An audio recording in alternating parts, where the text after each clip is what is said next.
नमस्कार, जय बाळूमामा. जय बाळूमामा. काय आंबिलाचं कसं काय चाललं? आंबेला चालू असते, जर रविवारी आंबेला असते.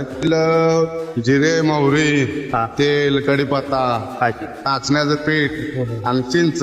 आणि हे आता काय आहे सध्या? हे नाचण्याचं पीठ आहे. नाचणीचं पीठ. नाचणीचं पीठ आहे, ते संध्याकाळी भिजू घालायला लागतं. हे चिंच आणि नाचण्याचं पीठ हे संध्याकाळी भिजू घालतात. हे किती पीठ असेल तरी?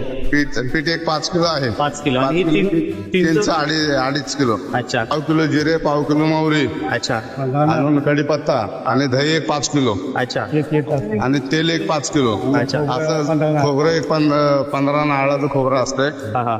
असं मिळून त्याचं मिश्रण सर्व बनवून त्याला आंबील हे मामाचा मेन प्रसाद आहे. किती लिटर आंबे होत असतात? किती लोकांचे तरी पण एक 50 लिटर आंबील होते. 50 लिटर. इथे दादांनी सांगितलं कसं बनलं जातं.